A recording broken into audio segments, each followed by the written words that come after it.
Yakusho-san, bienvenido a Nítido. Muchas gracias, Javier. Gracias por la invitación. Un gusto estar acá. ¿Cómo estás? Muy bien. ¿Tú qué tal? Gracias a Dios, muy bien. Qué bueno. Hablando de Dios, Ajá. ¿qué opina el Zen de Dios? Para el budismo no hay una deidad a la cual se le rinde adoración. Eso es de todas las escuelas del budismo. Ok. Entonces, en el Zen vivimos un camino. Es un camino en esta vida, en este mundo, Ujú. buscando justamente una liberación del sufrimiento dentro de esta realidad y dentro de estas condiciones en las que nos encontramos. Mm.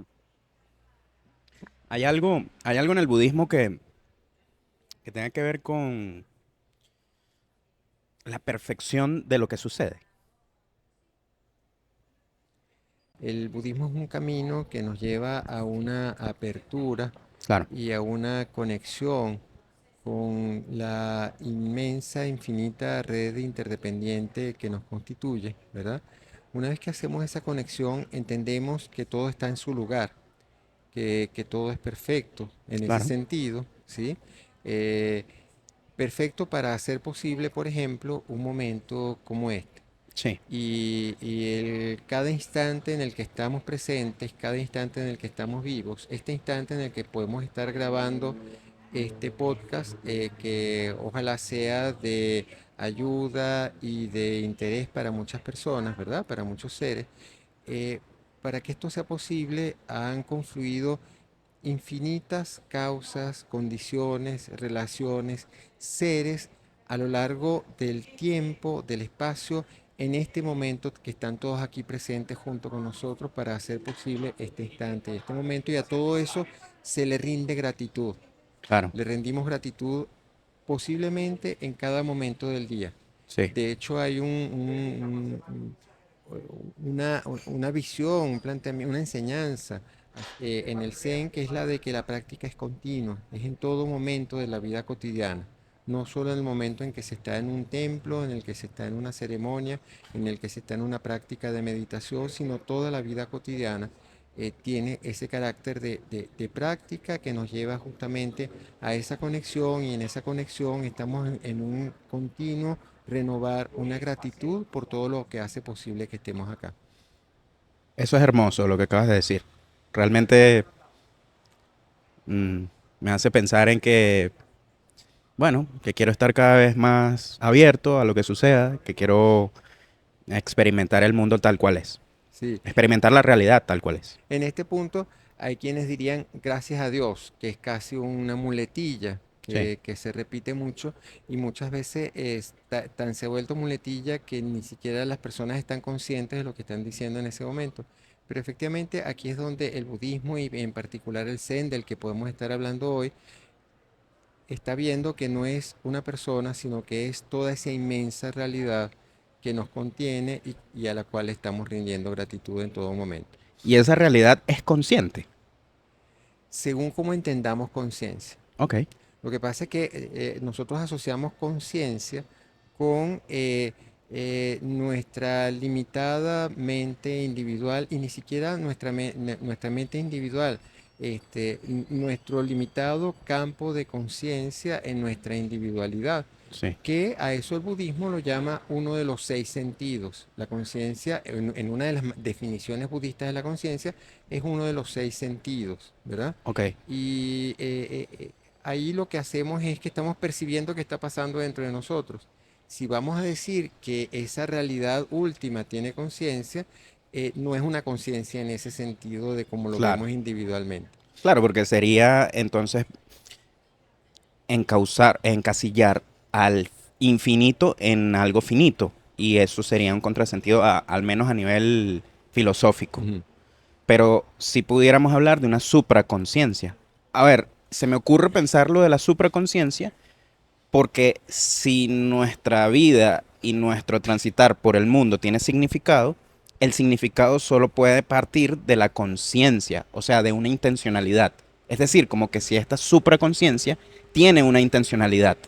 Eh, Fíjate, yo aquí no te diría qué dice el budismo, no el budismo, sino cómo lo vivo yo y cómo lo experimento yo. Sí, Desde mi punto de vista muy personal, verlo desde ahí es irse a una cosa demasiado abstracta y que finalmente no tiene respuesta.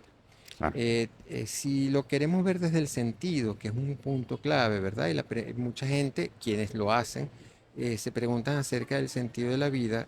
Muchas veces nos perdemos queriendo buscar el sentido de la vida en una cosa trascendente que está escrita o está definida en esa supraconciencia que definió para nosotros o donde está escrito ese sentido de la vida. Y resulta que, al menos a mí lo que me ha enseñado el camino budista, es que el sentido emerge de un lugar muy distinto. Emerge de esa práctica en donde soltamos todas esas ideas, toda esa búsqueda de sentido mismo, y el sentido emerge de, en primer lugar, sencillamente estar presente. Y el estar presente estamos en conexión con lo que es, con lo que hay, con lo que somos dentro del todo de la vida, y mientras más presentes estamos en eso, el sentido va a emerger por sí mismo. Y el sentido no es uno para toda la vida, el sentido es el sentido de cada momento presente. Claro. Y en tanto lo podemos vivir así, la vida se hace como más fluida. Tengo hoy en mente una imagen que le leí hace tiempo al maestro Shohaku Okumura, que es el maestro de mi maestro, el maestro Densho Quintero, eh, que él dice que el yo, esa existencia en la que nosotros nos identificamos, es como una cascada. Y cuando él dice cascada, a mí me viene a la mente el salto de la llovizna Mm. en Bolívar. Y él dice, la cascada no es un lugar fijo, la cascada es simplemente el resultado de un desnivel en el curso de un río. Ujú. Y la cascada es un continuo fluir. Tú no lo puedes asir, tú no lo vas a detener, tú no vas a decir, esta es la cascada, porque es algo que está continuamente cambiando. Eso somos nosotros dentro de la realidad que nos constituye. Y si nosotros nos aproximamos a eso, fíjate, hay que ser humilde también con esto, es decir, no hay que creer que ya lo agarraste, porque cuando crees que ya lo agarraste, lo que estás es en una idea que se hizo el yo acerca de lo que está realizando. Cuando nos aproximamos desde la experiencia, desde la práctica, desde ese estar presente en la vida cotidiana, abriéndonos a esa realidad que nos contiene, cuando eso ocurre, como decía, el sentido emerge como algo que no te lo tienes que plantear intelectualmente, sino inclusive algo que va más allá de lo intelectual. Simplemente sabes que eso tiene sentido. Tiene sentido. Yakusho, ¿cómo llegaste al budismo? ¿Qué circunstancias en tu vida te llevaron a eso? La verdad es que podría comenzar en diferentes puntos. Voy a comenzar en este momento por el que tiene más directamente que ver con la práctica en la que yo me encuentro, con el camino en el que estoy ahorita.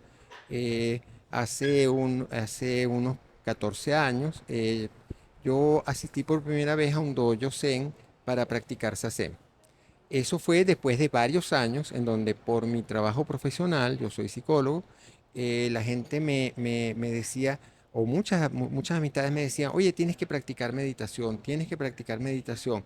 ¿Por qué tengo que practicar meditación? Oye, porque tú escuchas cantidades de problemas de personas todos los días, tu mente se llena de eso, tú tendrías que tener una práctica de autocuidado, ¿ok? Que te ayude justamente a liberar todo eso con lo que te estás cargando mentalmente. Bien, yo eso lo escuchaba y en ese momento debo decirte que yo era de estas personas que viene de estos criterios de lo científico, de lo objetivo, etcétera, etcétera. Y entonces, bueno, eso me parecía como un mundo bastante alejado de mí. Hasta el día que llegué a esta práctica, diferentes circunstancias me fueron acercando, entre otras, para subrayar cómo las cosas son circunstanciales, llegué al lugar porque yo iba a una panadería que estaba cerca de donde yo vivía y en esa panadería había un letrerito siempre en la cartelera que decía Meditación Zen y había un dibujito de un hombre practicando Zazen. Finalmente dije, bueno, ese puede ser el sitio, me dirigí al sitio, hice la primera práctica el primer día y eso fue como llegar a un lugar que no sabía que lo necesitaba. Un lugar al que siempre había estado queriendo llegar y no había llegado. ¿Ok? Y desde ese primer día me hice uno con esta práctica, la incorporé a mi vida. Eh, Obviamente se pasa por diferentes momentos, tienes que atravesar dificultades, superar inclusive las dificultades de que tu cuerpo se amolde a la práctica de meditación, de que tu mente se desprenda de cantidades de cosas que te pueden hacer eh, obstáculos para continuar en esa práctica, pero la realidad es que lo que ocurrió es que esa práctica fue para mí fundamental desde el primer momento. eh, Me adentré dentro de ella y en la medida en que fue transformando mi vida, me fui encontrando también con que, bueno, y si yo esto, así como lo vivo para mí, lo comparto con otros. Y en determinado momento surgió, vamos a llamarlo así, un llamado, también le decimos un voto, pero vamos a decir en este momento surgió un llamado a, ok, yo quiero compartir esto con otros. Y dentro del camino, entonces, en ese quererlo compartir con otros, bueno, surgió la idea entonces no solo de ser simplemente alguien que practica meditación, sino primero tomar los votos laicos o tomar los preceptos, para decirlo como exactamente se dice en el Zen, y después recibir la ordenación de monje. Entonces, esa es un poco la manera como llegué. Perfecto. ¿Qué puedo esperar de una práctica continua de Zazen? Bueno, primero, antes de responder eso, definamos qué es Zen y qué es la práctica de Zazen, Exactamente, sí, para que la gente también, bueno, claro, estén claro. en la misma conversa. Porque Sí, estamos asumiendo que ya. estamos asumiendo que ya todo el mundo lo sabe. Y Sí, efectivamente, entramos directamente al tema y es bueno detenernos ahí. Eh, Comienzo por qué es Zen. Zen es una escuela del budismo. sí. ¿Ok? El budismo es una religión que se caracteriza por no ser dogmática en el sentido de que haya una escuela que diga ese es el único y verdadero budismo, sino que desde mucho atrás en la historia el budismo se fue ramificando como un árbol maravilloso. Partiendo de una misma raíz, de un mismo tronco, se fue ramificando.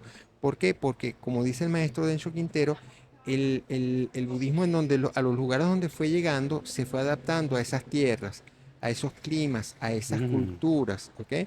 Eh, es como la mata de café o de cacao, ¿verdad? Aquí en Venezuela, que según el ambiente donde está, el café o el cacao va a adquirir aromas, sabores de ese entorno en el que se encuentra, ¿verdad? Entonces, de esa manera, el budismo fue llegando a diferentes lugares, particularmente de Asia, y en los lugares donde fue llegando se integró con aspectos de la cultura de esos lugares se fueron generando las diferentes escuelas del budismo.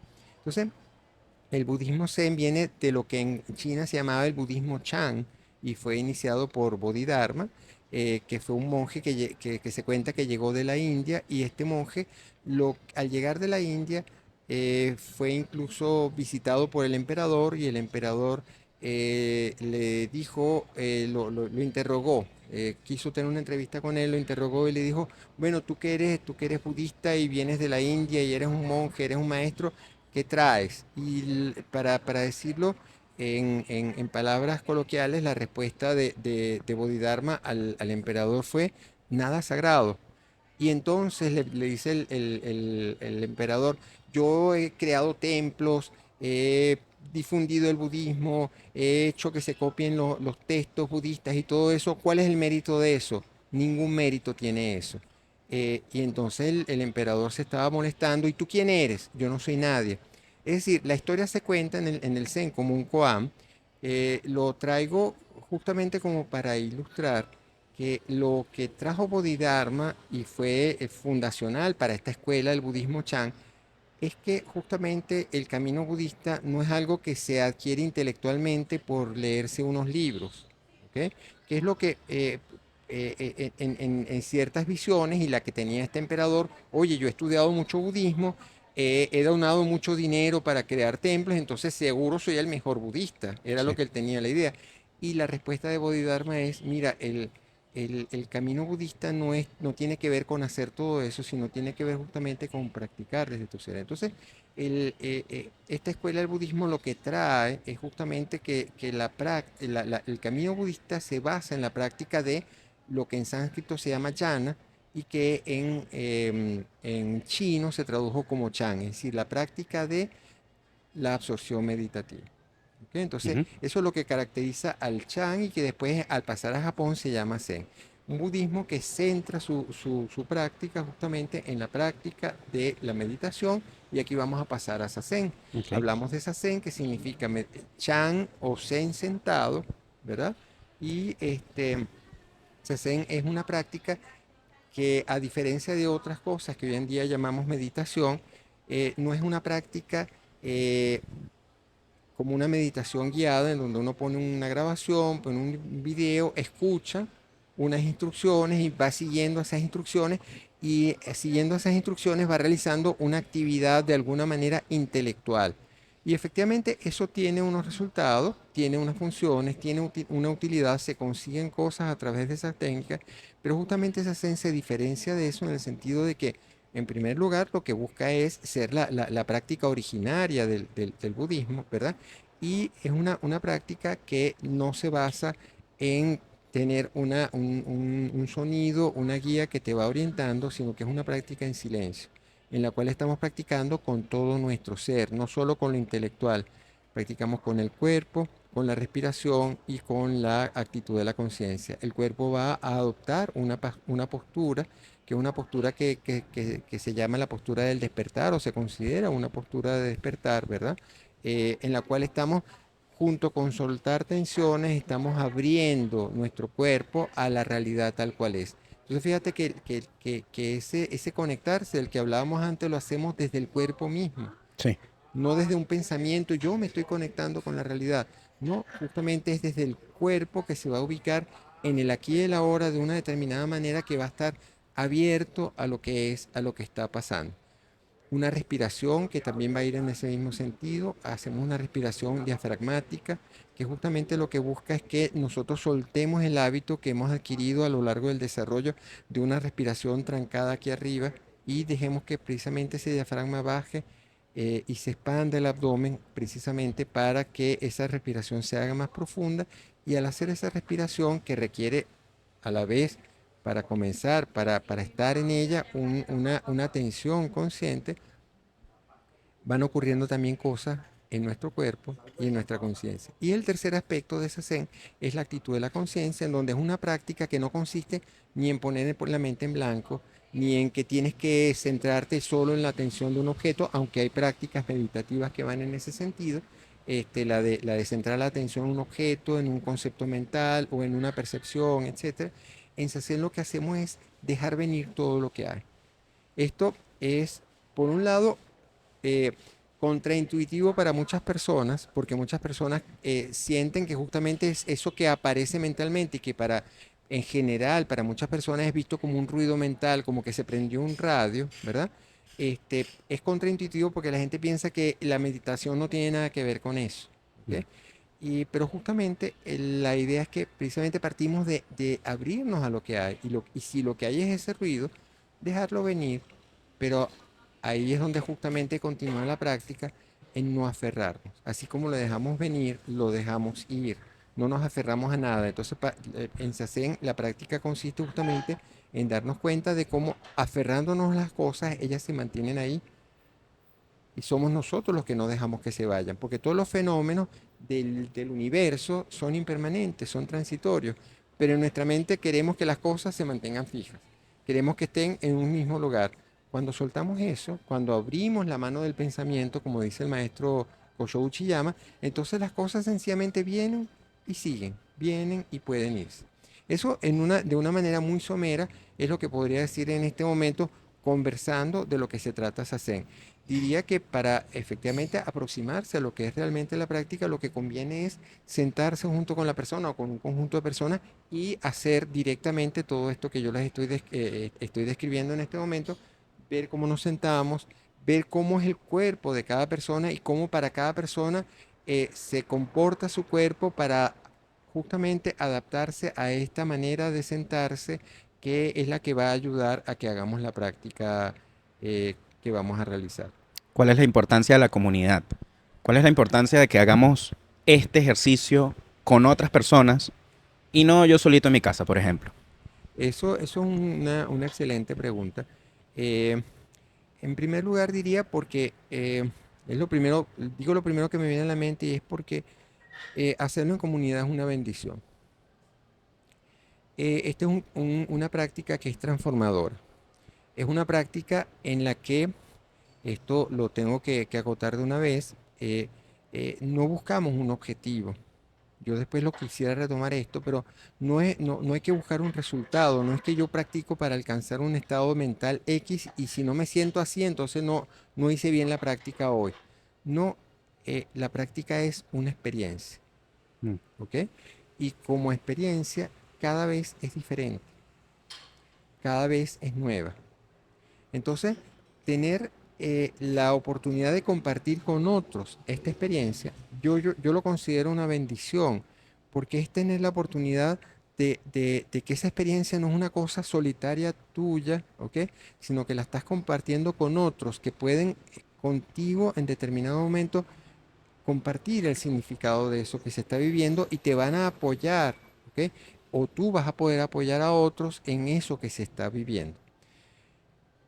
Esto evidentemente lleva a por qué es importante la práctica en comunidad, porque uno de los puntos claves de cuando hacemos cualquier práctica, y en este caso la práctica de Zazen, no es solo descubrirla, hacerla una vez, entender de qué se trata, entre comillas, entender porque solo lo estamos entendiendo intelectualmente. Ah, mira, esas son las instrucciones, mira bien. Racionalizándola. Exacto. Ay, qué sencillo, sí, se pueden seguir esas instrucciones, Mm. ¿ok? Este, pero la idea es que si nosotros queremos hacer de esto una práctica asidua, si queremos que esto sea algo que podamos hacer como parte de nuestra vida cotidiana, el apoyo de una comunidad, la sangha, como le decimos en el budismo, ¿verdad? eh, es clave porque justamente esa comunidad de practicantes es la que te va a servir, aquí tomo una expresión del maestro Densho Quintero, como un útero contenedor. Incluso otra expresión que creo que también le he leído al maestro de Densho Quintero es la de un atanor, como el de la alquimia. Pero vamos a quedarnos por ahora con el útero contenedor. La sanga es justamente ese espacio en donde eso que estás viviendo, tú tienes la oportunidad de compartirlo junto con otros. Y eso, ese compartir con otros la experiencia va a hacer que incluso la práctica en el momento de sentarse tenga otro carácter, porque esto es un punto clave que pocas veces la gente lo toma en cuenta porque se percibe a Sazen como algo muy individual y efectivamente lo es y estás mirando hacia una interioridad y efectivamente esa interioridad está ahí, pero ahí donde estás dirigiendo la atención a esa interioridad, ahí donde te estás volcando a esa interioridad, resulta que en esa interioridad lo que aparece es la apertura, la puerta a todo un universo que te contiene. Sí. Entonces, si eso es así exactamente, entonces tenemos que tener en cuenta que lo que está ocurriendo cuando hay un grupo de personas sentadas en Sazen no es solamente lo que está ocurriendo individualmente en cada uno, sino que entre ese conjunto de personas se dan una serie de procesos que hoy en día, a partir de ciertos estudios, se le puede llamar de corregulación. Se dan procesos en donde hay una interconexión de lo que está pasando interiormente en cada uno de esos individuos y va a hacer que la práctica finalmente no es exactamente solo individual, sino que es como un solo cuerpo. Aquí estoy citando lo que se dice en uno de los versos en el Zen cuando se hacen las ceremonias, entonces es decir que somos un solo cuerpo. Eso que ocurre en Sazen, que va más allá de las palabras, que no se pone en conceptos y no pasa por la conciencia de un individuo, sino que simplemente está ocurriendo. Es parte de la bendición y de por qué es importante practicar en comunidad. ¿Cómo se ve esto? Que la gente va a un espacio donde practica Sazen y dice, wow, yo vengo aquí y me siento muy bien. O wow, yo vengo aquí y esto tiene magia. O yo vengo aquí y siento una energía. La gente lo dice de muchas maneras. ¿Ok? Este, y claro, si lo queremos poner de una manera muy concreta, muy coloquial, y muy desde la humildad también, yo escucho esas cosas y digo, mira, pero yo lo único que hice fue poner unas colchonetas, Ujú. poner unos cojines, prendimos una vela, prendimos un incienso, eso es todo lo que hice, ¿ok? Y tenemos un espacio. si lo viéramos solamente desde el operativo, eso es todo lo que se hizo. Pero si nos planteamos qué es lo que pasó en ese espacio, entonces podemos entender por qué la gente dice, wow, aquí pasó algo, aquí hay una energía. Y te digo, yo he escuchado eso en diferentes lugares en donde hemos estado practicando. Ahora practicamos en un lugar muy hermoso, en una casa que tiene, bueno, Aquí estamos, ponemos las imágenes aquí para que las vean. que tiene todo, tiene, digamos, todo un bagaje histórico de esa casa del siglo XVII en el centro de Caracas, en donde la gente de la Compañía de Jesús nos ha prestado el espacio para hacer la práctica. eh, pero lo que estaba diciendo que hemos estado en otros lugares que no necesariamente son así de bonitos. Hemos Claro. estado en espacios muy pequeños. Estuvimos hace, un tiempo en un espacio dentro de una clínica. En otro momento estuvimos en un espacio que era un apartamento que se usaba de oficina y un día de la semana lo utilizábamos para sasen. Y independientemente de la característica del lugar, algo pasa cuando la gente está reunida y se crea algo que va más allá de la individualidad de cada uno. A mí se me ocurre que tiene que ver con la intención. Uno, vincular nuestras intenciones de forma colectiva, crea esto que este maestro budista Thich Nhat Hanh, Thich Nhat Hanh, Thich Nhat Hanh, ujú, que se llama el interser, el interser, sí. crea el interser. O sea, como que nos sentimos parte de la misma cosa.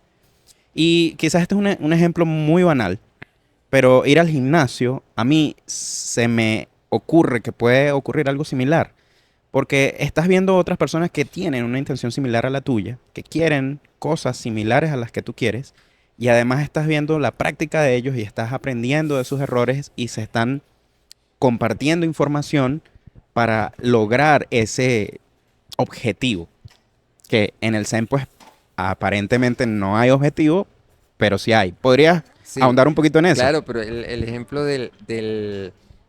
del gimnasio es maravilloso porque tú estás diciendo todo eso y resulta que para mucha gente no ocurre así, Ok. porque mucha gente va al gimnasio para competir, Mm, a ver quién lo hace mejor cierto. o a compararse, Sí. a ver quién tiene un cuerpo mejor que el mío.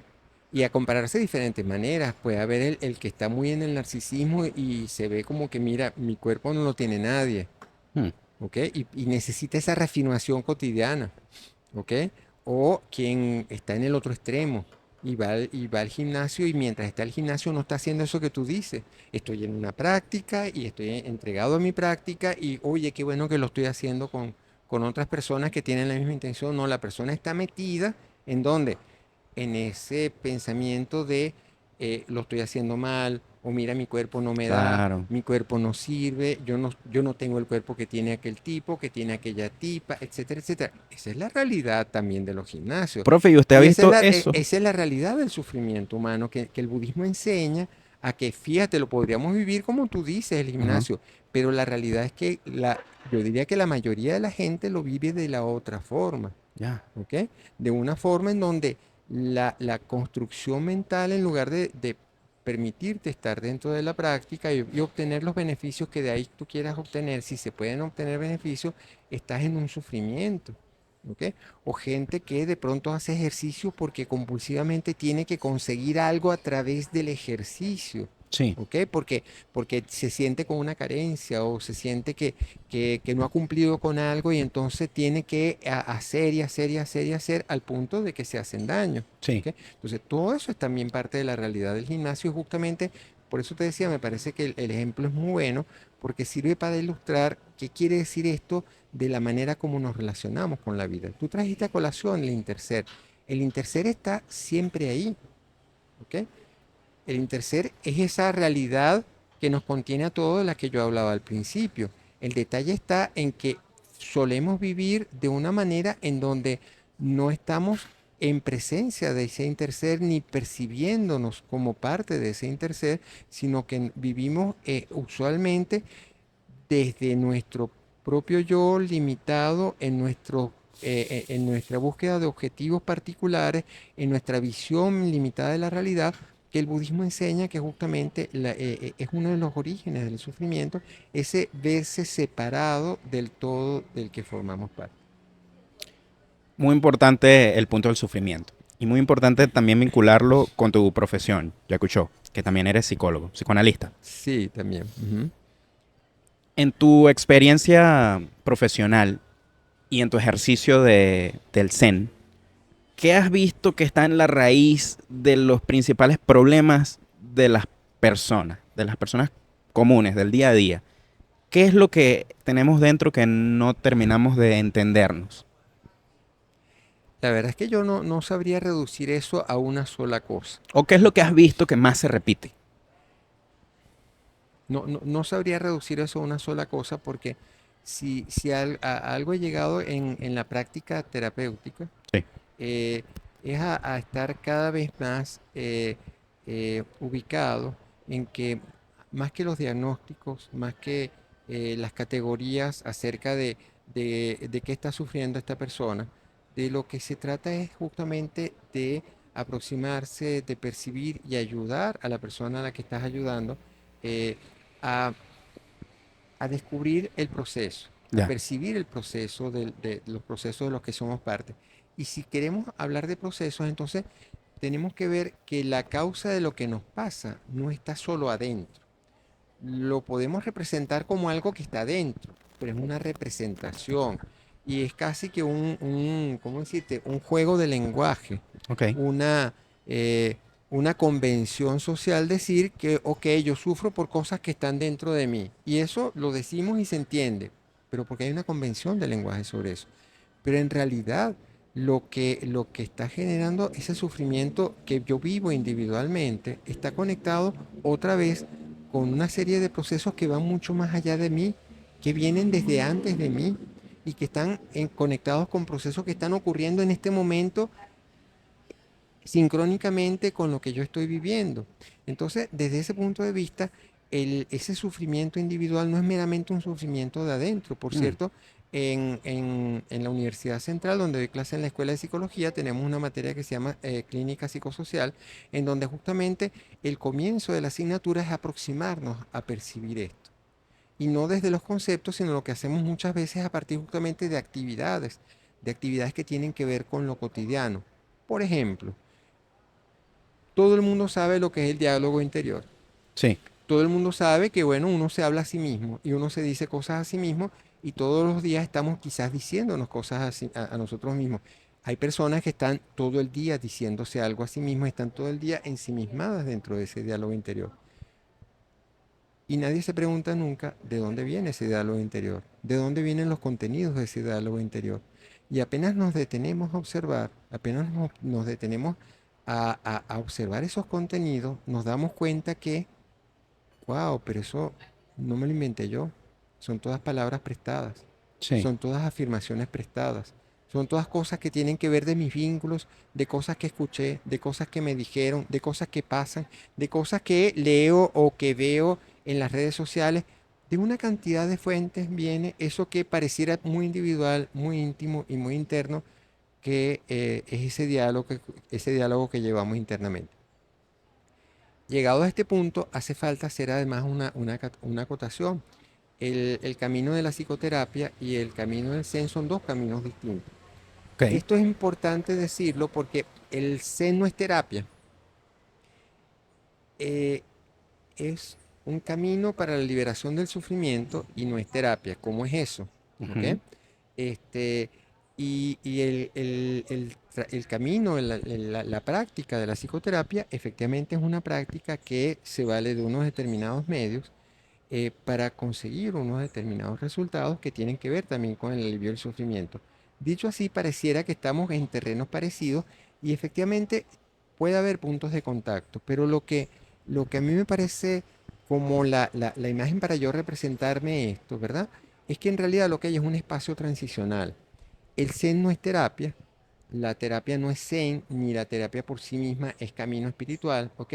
Pero si nos planteamos un diálogo, si nos planteamos lo que es mi experiencia, entonces ya muy particular, muy particular, de ser terapeuta y a la vez tener este camino espiritual yo sí debo decir que sin buscarlo, sin tener una intención en relación con eso, eh, la práctica de Sazen me ha abierto a mí a comprensiones, a maneras de relacionarme con el sufrimiento de otros que tal vez no me lo hubiese dado ninguna teoría, ningún concepto. Por eso cuando hoy se dice, soy psicólogo, sí, porque saqué un título.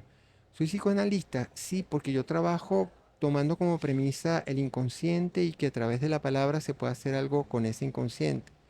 Pero de pronto es posible que yo no tenga muchas cosas en común con otra persona que se defina psicoanalista, eh, porque justamente este camino me ha enseñado a mí que hay que acercarse al sufrimiento humano de una manera que no está en la teoría.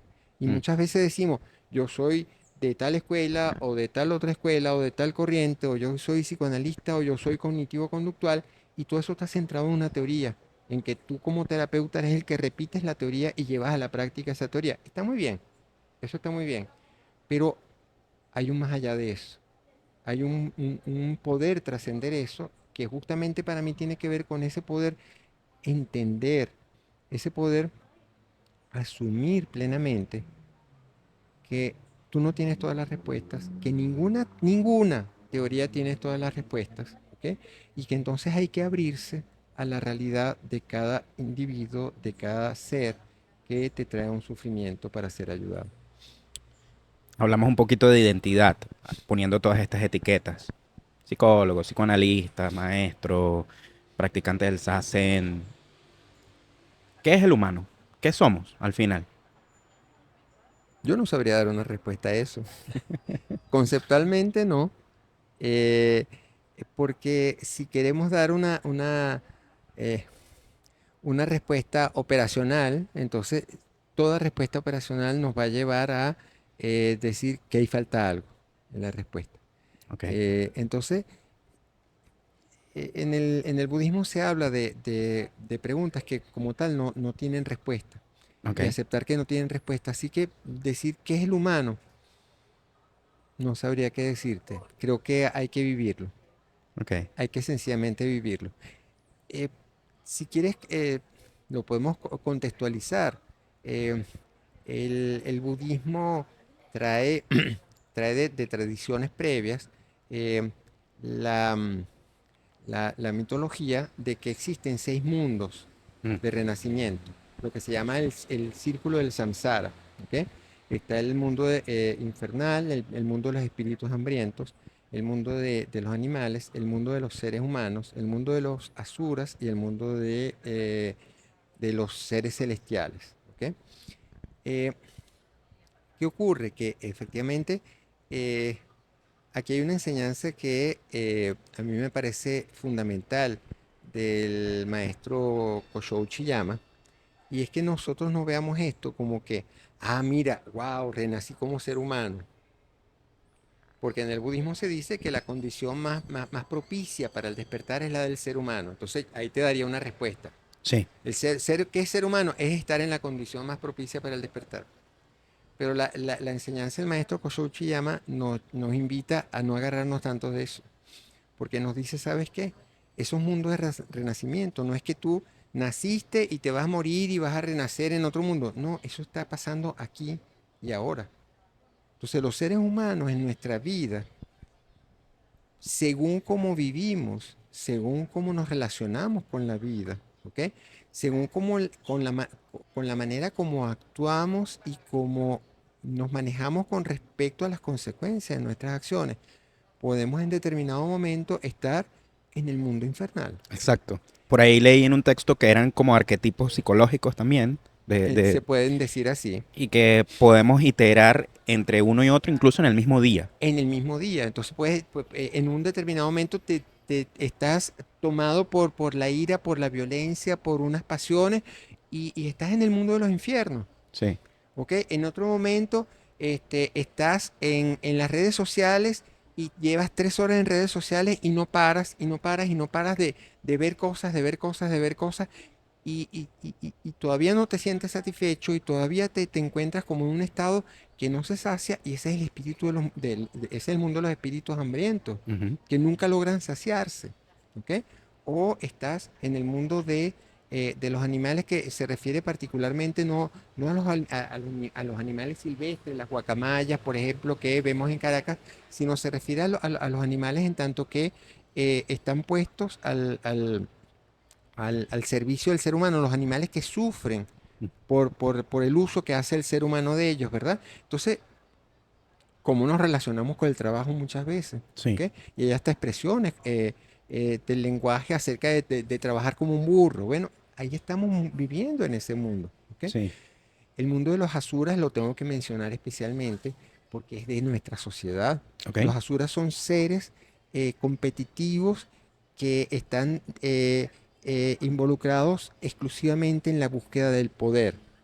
Mm, Muchas de las series y de las películas que vemos en televisión son películas basadas en asuras, en seres que buscan el poder, alcanzar la poder y justamente, digamos, la realización de la historia es cuando el personaje alcanza ese poder, lo claro, realiza, etcétera, etcétera. Entonces el budismo enseña que ese afán por el poder, ¿ok? Es un mundo de sufrimiento. claro. Lo traje porque creo que es clave para nuestra sociedad Y que en sigue hacia todo. arriba. Y hacia arriba está el mundo de los seres celestiales. Y Ok. este punto también es clave, porque efectivamente los seres celestiales son seres que llegaron al cielo, están en un mundo celestial. ¿Qué es un ser celestial? El que dice, wow, ya me compré el carro que quería, ya tengo la casa que quería, ya tengo la pareja que quería, tengo todo, todo, todo, estoy en el cielo. Ya. ¿Ok? Y resulta que eso es impermanente. Ok. Evidentemente todo ser humano tiene la posibilidad de experimentar esa satisfacción celestial.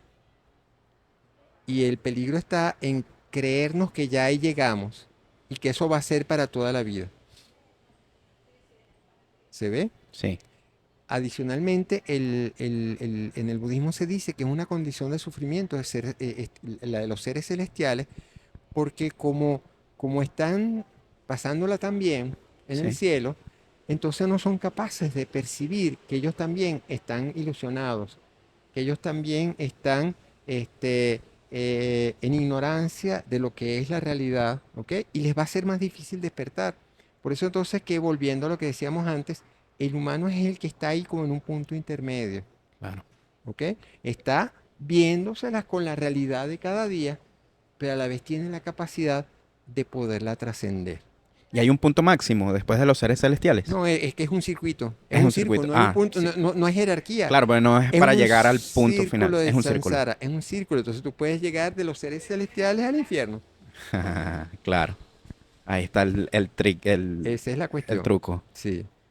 Ok. Y cuando estamos en estos mundos bajos, por ejemplo, me llamó mucho la atención el del hambre, Ajá. porque está muy relacionado con nuestro mundo actual. Sí. En estos días una amiga me decía, Inés Mar, me decía, hay algo que no he logrado superar en mi vida y es que cuando no tengo nada que hacer y me encuentro con el vacío, estoy esperando en una cola del banco o estoy simplemente por allí sentada, tengo que sacar el celular y consumir, porque Mm. no sé qué hacer Sí. con mis manos, con mi Sí. atención, con mi vida. Y cuando consumo, entonces me meto en ese agujero durante mucho rato. ¿Cómo hago para salir de ahí? Ujú. Me preguntaba. Sí. Y yo dije, no, bueno, voy a grabar un episodio con Yakusho para que nos diga cómo uno sale de esos huecos. Sí. Eh, en los orígenes del sufrimiento, la primera enseñanza de Buda dijo que el sufrimiento se origina en la ignorancia, Ok, el odio y la avidez. ¿Ok? Entonces, en el ejemplo que estás poniendo, que bueno, es un ejemplo de tantos que podríamos traer, yo creo que acabo también de mencionar cosas que van en ese sentido, no es exactamente el hambre, porque efectivamente nosotros, si decimos hambre, eso inmediatamente nos puede conectar con la necesidad, ujú, ¿ok? Y efectivamente tenemos que satisfacer necesidades para estar vivos, sí. ¿ok? Eh, y en, Sí, pero obviamente 3 horas de TikTok no es una necesidad. correcto. Entonces, el punto aquí clave es el siguiente, ¿ok? Número uno, salir de la ignorancia, Ajá, para percibir eso que tú acabas de decir. Eso que yo siento que necesito, en realidad no lo necesito. Pero ¿cómo es que eso se metió dentro de mí? Sí. ¿Ok? Entonces esa es la segunda noble verdad de Buda, que es comprender que el sufrimiento tiene un origen. Mm. Yo no es que tengo esta avidez, como es el término exacto aquí que hay que colocar, más que hambre, más que necesidad, es una avidez de algo que de alguna manera he estado condicionado a que me tengo que llenar de eso para en determinado momento llenar un vacío, completar una carencia, superar una carencia. Y efectivamente, bueno, tomo lo que tú citaste de tu amiga tal cual, ¿verdad? Estoy en un momento, no tengo nada que hacer, ¿ok? E inmediatamente tengo que buscar el celular para llenar ese momento. Es un momento clave porque efectivamente ese no tener nada que hacer es la oportunidad para entender que sencillamente lo que nos hace falta es estar presente. No tienes que hacer nada. Es sencillamente estar. Y eso es Zazen, Sí. del que hablábamos antes. Es darte la oportunidad de que tú te puedes sentar y aún no hacer nada, y no buscar nada, y no querer alcanzar ningún objetivo. Pero efectivamente lo que se ve en lo que tú relatas de tu amiga es, no, ¿cómo sin hacer nada? Imposible. Y aquí traigo un punto que yo lo insisto muchas veces con personas de la sanga, con personas en otros espacios eh, y con personas en las introducciones al SACEM. Y es que nosotros tenemos que, en la sociedad en la que vivimos, darnos cuenta de los condicionamientos culturales que traemos, que nos traen dificultades para una práctica como SACEM. Y entre esos condicionantes culturales tenemos que tomar en cuenta aquellos que además tienen un sesgo de género, Mm. ¿ok? Sí, porque particularmente las mujeres, ¿ok? En nuestra cultura patriarcal, ¿verdad? Son formadas, son constituidas, son socializadas en tú tienes siempre que estar haciendo algo. Ya. ¿Cómo es que tú eres mujer y no estás atendiendo a alguien? ¿Cómo que no te estás ocupando de algo? ¿Cómo que no estás atendiendo la casa, no estás lavando la ropa, etcétera, etcétera? Y efectivamente, yo lo repito porque lo he escuchado a muchas mujeres, ¿ok? Esta experiencia de que quedarse quietas inmediatamente las lleva a un sentimiento de culpabilidad, un sentimiento de que estoy haciendo algo malo, me van a castigar. Sí. Y eso está condicionado. Entonces, el, el- ese despertar del que hablábamos antes tiene que ver con pasar por un camino de darse cuenta de cómo eso que hacemos en automático no es algo que forma parte de nosotros porque sí, sino primero darnos cuenta que lo hacemos en automático. Y cuando te das cuenta que haces algo en automático, se abre la posibilidad de decir, ¿y por qué yo tengo que hacer esto? Claro. ¿Ok? Pero entonces además es poder ir al encuentro de eso que haces en automático, de dónde viene, de dónde salió, qué te condicionó a eso. Aquí el punto en la práctica de Zazen no es tanto el de ir a una interpretación de eso, sino justamente a un dejarlo ir, dejarlo ir, dejarlo ir, dejarlo ir. Además, el maestro Densho Quintero habla del aburrimiento. Ajá, Y me gusta mucho porque nos cuesta mucho en Occidente lidiar con el vacío. Realmente, la utilidad y el valor de esta taza viene en el sentido de que tiene un espacio vacío. correcto. Y eso hace que esa taza tenga sentido. Sí, El vacío. Y a nosotros nos cuesta entender que, bueno, que una gaveta, o sea, ve tu entorno y verás que el vacío es el componente, uno de los componentes primarios de la realidad. Y si eso ocurre en el mundo y en la realidad, que tiene muchos vacíos y esos vacíos son el complemento de lo que existe para que en realidad pueda existir, caso de la taza, solamente existe y cumple su función porque está vacía y puede contener luego algo. La gaveta solo tiene función porque es un vacío para que pueda contener cosas. Y así todo, cuando podamos entender que esos vacíos y generar esos vacíos nos puede hacer, no quiero utilizar la palabra alcanzar porque a ustedes no les gusta mucho, pero nos puede ayudar a entender, al menos, o, o agarrar, asir, vamos a utilizar la palabra asir, bueno, nuevas cosas que nos puede dar, por ejemplo, ideas, creatividad, por permitir ese vacío que puede ser el aburrimiento, por ejemplo. Claro, claro. Eh, sí, el aburrimiento, podría decir yo en este momento, es una manifestación fenomenológica de ese vacío. Algo que al manifestarse podemos decir, ah, mira, es una de las formas del vacío, así como lo ejemplificamos en una taza. Pero a mí me parece que hay en el budismo, porque esto es de todas las corrientes del budismo, el Zen hace particularmente énfasis en esto, ¿ok? Eh, en que toda la realidad es vacía.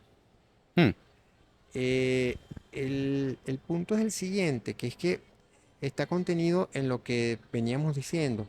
Si no hay algo que existe por sí mismo, separado de ese interser que lo ha constituido, entonces toda existencia individual como tal es vacía. ok, Esa es la enseñanza, ¿ok? El vacío hay que verlo de esa manera también, no solo en función de que hay un vacío dentro de algo, sino que efectivamente la vacuidad es intrínseca a lo que nos constituye. sí. ¿La vacuidad de qué? La vacuidad de una esencia que forma parte de.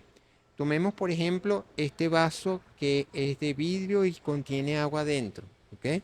Pero entonces un maestro Zen te puede decir, un momentico, pero eso es también una nube, Ok, y eso también es sol, y eso también es una montaña, y eso también es eh, manos que hicieron posible que esta agua llegara acá. ujú, Todo eso está contenido dentro de esta realidad fenoménica, ¿ok?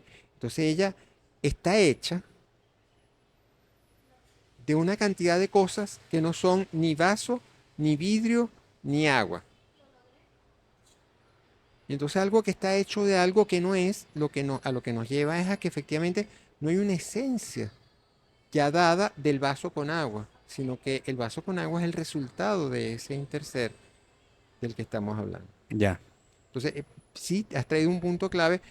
Históricamente se podría decir que el budismo cuando llega a China se encuentra con que en China esta idea del vacío era muy fuerte. Y cuando tú estabas hablando de la taza y la función de la taza, me parece que estabas citando el Tao Te Ching.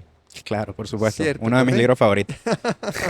Y libro que yo también leí por muchos años antes de llegar al Zen. Claro. Y efectivamente esa era una idea que a mí me parecía muy importante del vacío. Tanto que, para retomar un momento el tema de antes, de cómo la práctica terapéutica se puede enriquecer, efectivamente para mí un punto clave es que si tú eres terapeuta tienes que lograr precisamente ese vaciamiento. Tienes que poder ser esa taza vacía, esa vasija vacía para el otro, para contener lo que el otro trae. Pero bueno, eso es un pequeño paréntesis. Volviendo al punto, efectivamente en China tenía mucha importancia esta idea del vacío y efectivamente el budismo la incorporó dentro de su lenguaje. No es que no estaba presente, porque lo que acabo de decir, lo que dije antes, de que no hay una existencia que por sí sea llena, en tanto que tiene una esencia que la define, que la constituye, eso viene desde el origen de la enseñanza de Buda y a lo que remite esto finalmente es a que no hay un yo. Ok. ¿Ok? Es particular del budismo el entender al ser humano no como un ser que tiene un alma que está dentro, que sería esa esencia que después se va a desprender del cuerpo. Somos la reunión de cinco agregados, ¿ok? Y efectivamente ahí es donde nosotros nos hacemos parte de ese interser. Y es poder justamente entregarnos a que no somos algo separado de lo demás, separado de lo otro, sino somos junto con lo otro. Si partiéramos de que hay un alma, de que hay una esencia, de que hay Sí. un yo ya constituido en mí, si partimos de esa imagen que a veces hasta las películas nos las están reproduciendo, que es que hay una especie de hombrecito, de mujercito aquí arriba en la torre de control y está dirigiendo las cosas, ¿verdad? Ujú, Como que fuera esa esencia. Bien, justamente la idea del vacío tiene que ver precisamente con abrirse a la realidad de que no hay esa tal realidad última y permanente y que nos esencial. define como individuo y esencia. Ok. Mm. ¿Y a qué aspiramos? porque la aspiración de muchos es llegar a la consecución última de quien seré en mi vida, como alcanzar mi máximo potencial. Sí, ¿Qué aspiramos claro, desde el budismo? y aquí es donde retomamos lo de antes, porque la aspiración, según cómo la vivimos como avidez, Ok, ¿sí? Entonces, la aspiración, en la que aspiro, tengo que alcanzar una determinada meta. Y tristemente, esto es aunque que habría que citar a Serrat y decir que nunca es triste la verdad, sino que lo que no tiene remedio, ¿verdad? Eh, pero digamos que tristemente o dolorosamente, para muchas personas, la aspiración se vive así. Se vive como un afán de alcanzar un determinado ideal y lo que termina ocurriendo en la práctica es que el ideal nunca se alcanza y la persona lo que vive es infeliz. Hay personas que llegan a un momento de su vida en que la vida los hace confrontarse con esto y se dan cuenta y hacen un cambio, ¿ok? Pero hay personas que nunca hacen el cambio y el resultado es que nunca alcanzaron eso que supuestamente había que alcanzar. Desde esa lógica que es muy cultural, por cierto, además, ¿verdad? De nuestra cultura occidental, de, no sé, como el mito de Hércules, que hizo tantas tareas y se sí. fue elevando, elevando, elevando, hasta que finalmente fue elevado a la categoría de Dios. Y hasta las comiquitas de Disney nos repiten el mito. Entonces, efectivamente, el budismo y como lo vivimos en el Zen en particular y como es mi experiencia en específico, es la de que, aunque se habla de aspiración, la aspiración se traduce en un voto, Ok, porque de lo que se trata no es una meta que hay que alcanzar, sino un sentido en el que diriges tu vida. ¿Ok? Y ese sentido en el que diriges tu vida en el budismo mahayana, porque no es ujú, solo el zen, está orientado por lo que se llaman los votos del bodhisattva. sí, ¿Ok?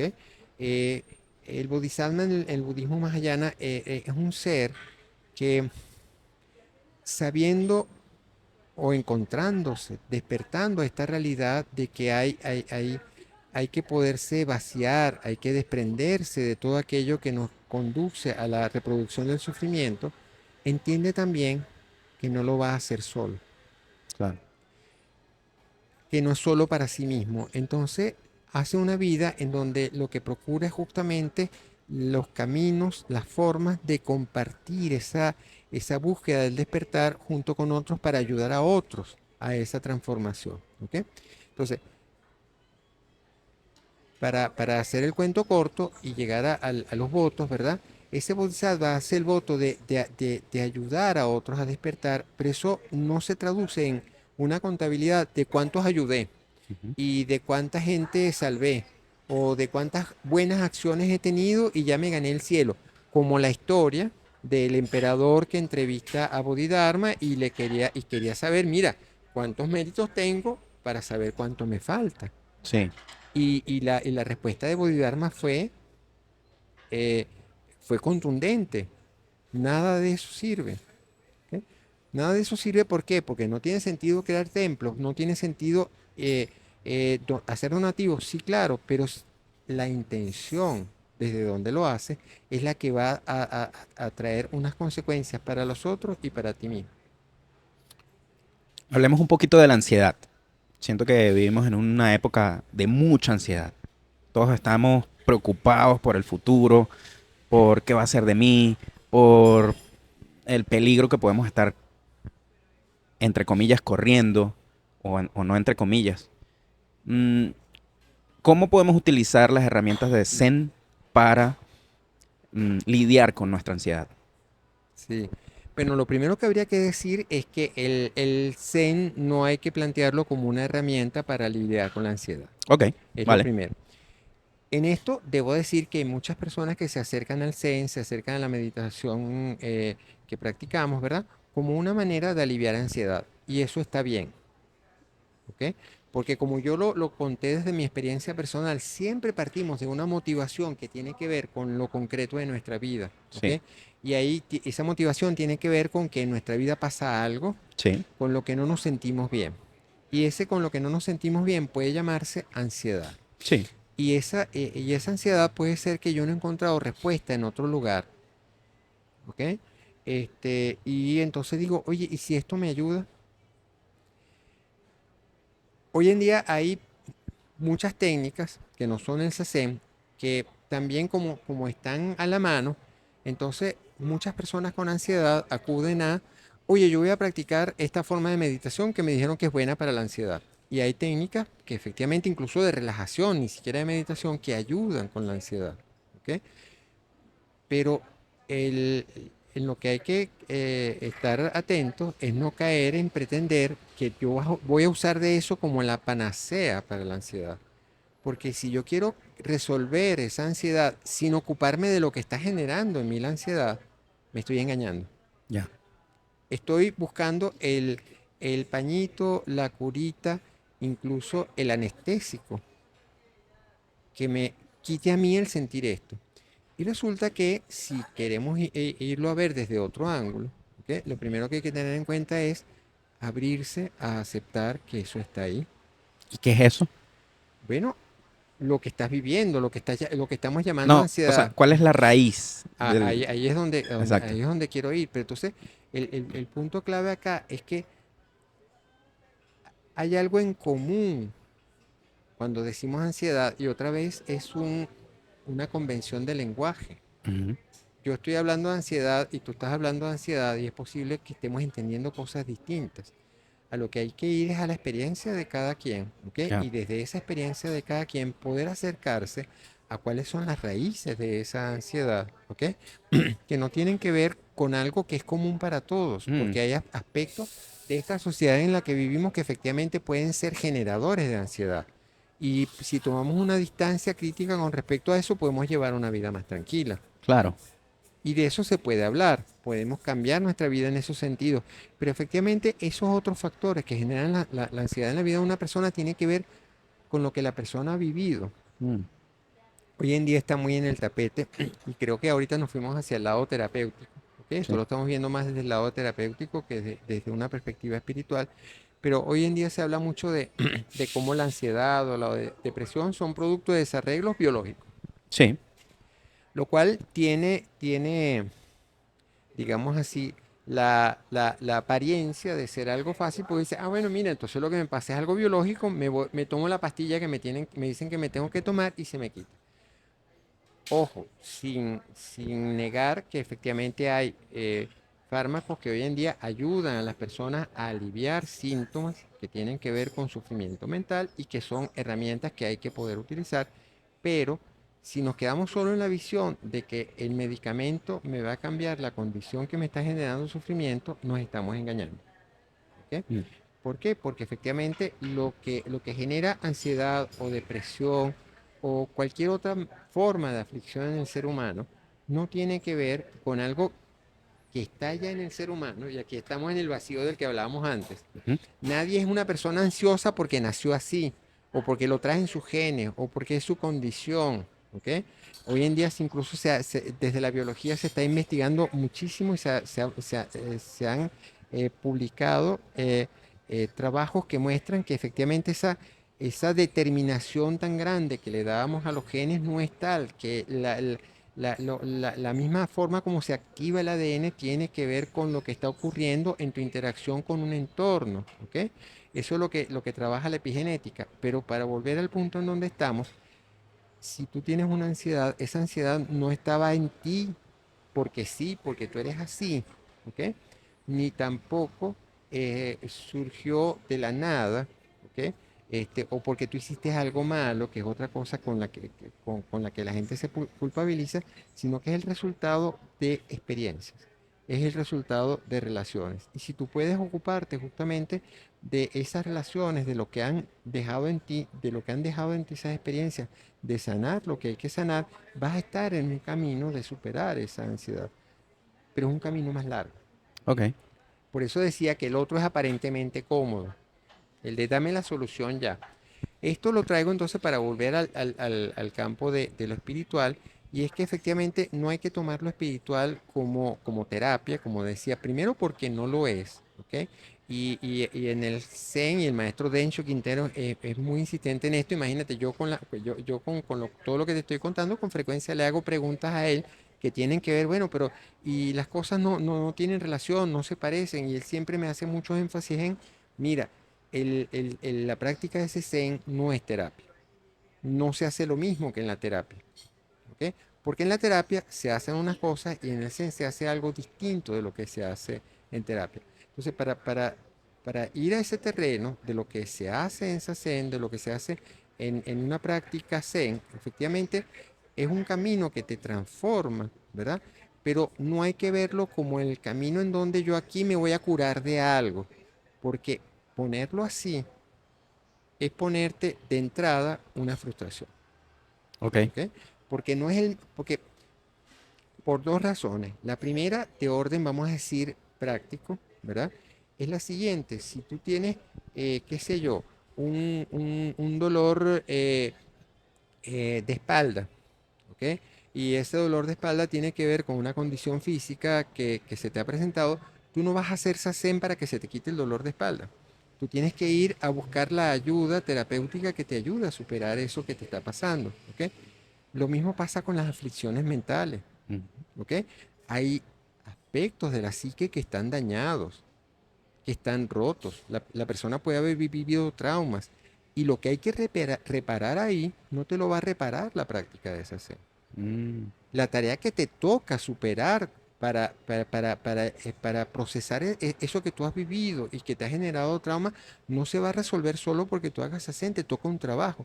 Hay personas a las cuales les ha ocurrido que la práctica de esa zen les ha hecho encontrarse con esa dimensión y entonces se han podido plantear un trabajo que tienen que hacer consigo mismos para reparar eso. Fíjate que uso la palabra reparar muy especialmente porque no se trata de algo de lo que te tienes que desprender, sino que primero para poderte desprender de eso tienes que acomodar lo que está roto.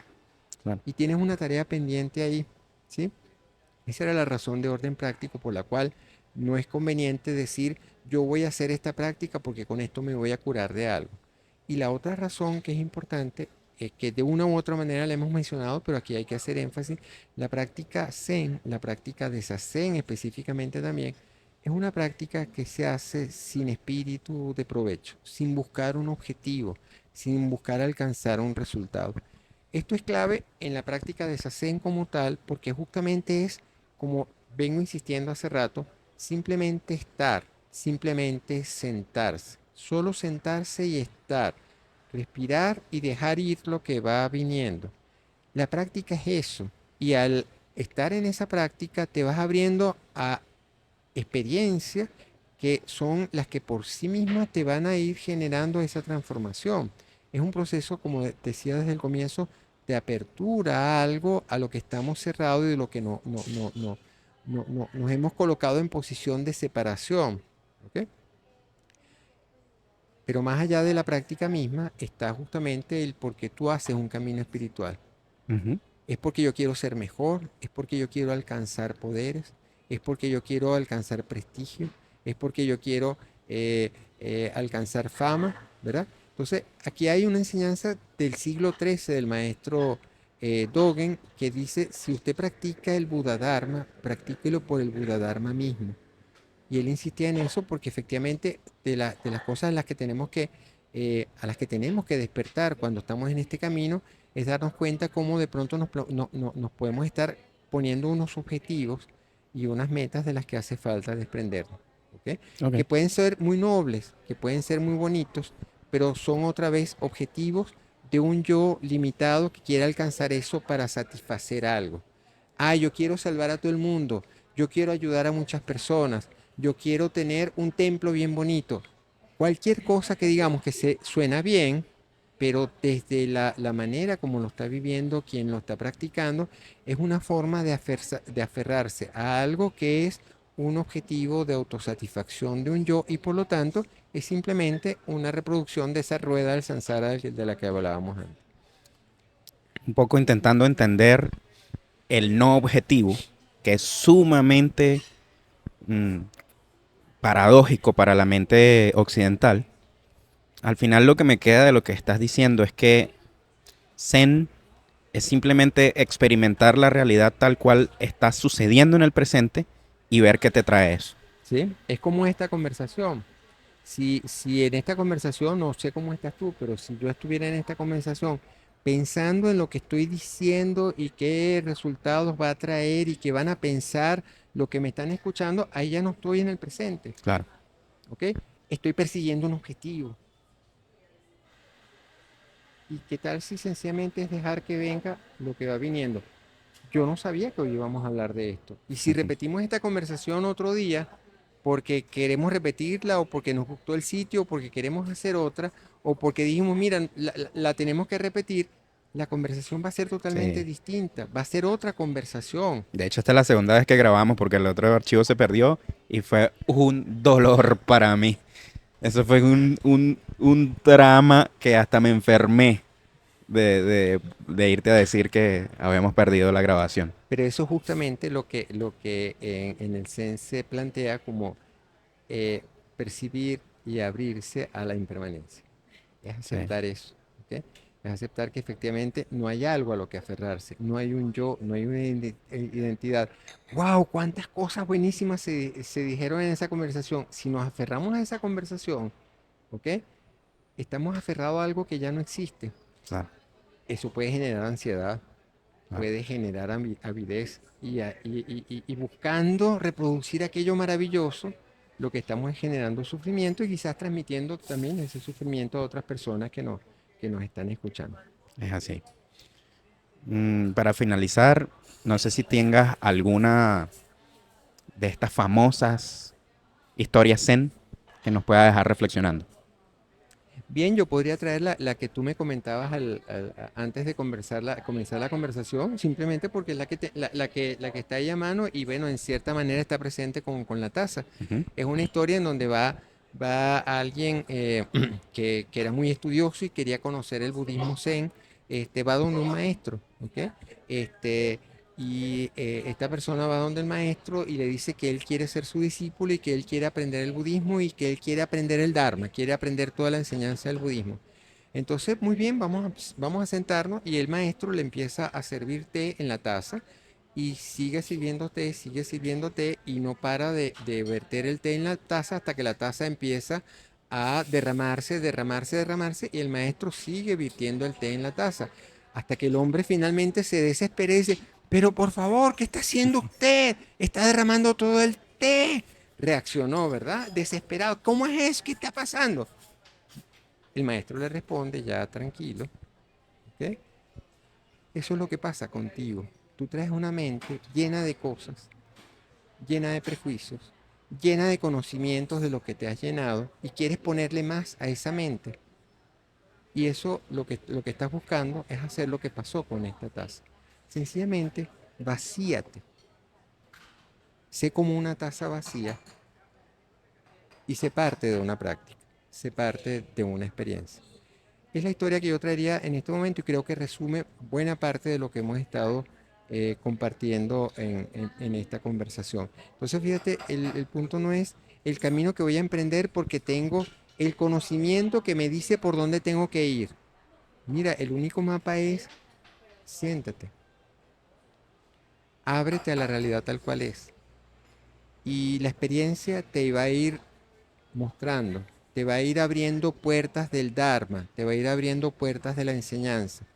Que si tú estás en el camino, sencillamente vas a percibirlas y le vas a dar significado, le vas a dar sentido. De esa misma manera es que yo hablaba de que el estar presente hace que el sentido emerja. Entonces hace falta vaciar la taza. Y por supuesto, Sazen es una manera de hacer ese vaciamiento de la taza. Es así. ¿Algún lugar que quiera mandar a la gente en internet para que conozcan un poco más del trabajo que se está haciendo en el dojo aquí en Caracas? Sí, Se llama Dokan, ¿no? Docan, So- nosotros somos un grupo de práctica Sensoto con aspiración a convertirnos en un centro Zen en el momento que tengamos una sede fija. En este momento, como dije, estamos en un espacio que eh, muy gentilmente y muy amistosamente nos han cedido en la casa parroquial que está anexa a la iglesia de San Francisco, en la esquina de Pajaritos. Con eso ya estoy dando una indicación del lugar donde practicamos. Estamos en internet, en Instagram, en una cuenta que la pueden ubicar como Zen Soto Dokan, Z y Sí, S. allá abajo la ponemos para que la accedan rápido. Ok, entonces pueden ubicarnos en Instagram con ese nombre, también en Facebook. Ujú. eh, y por ahí pueden tener información, ponerse en contacto con nosotros. Hay números de teléfono, se pueden poner en contacto. Y ahí está la información de cómo incorporarse a la práctica de Sazen. Hay diferentes maneras de hacerlo. Tenemos un taller que hacemos una vez al mes. También la persona que quiera comenzar por primera vez lo puede hacer asistiendo cualquiera de los días de práctica que tenemos los sábados, todos los sábados a las 10 de la mañana. Si la persona asiste una hora antes, se le puede dar la introducción y se incorpora a la práctica de ese día. Entonces, decía que además de esa cuenta en internet, entonces el lugar donde practicamos es en la esquina de Pajaritos, en la casa parroquial eh, que está anexa a la iglesia de San Francisco. Ya escuchó. Muchas gracias. Gracias a ti por este momento.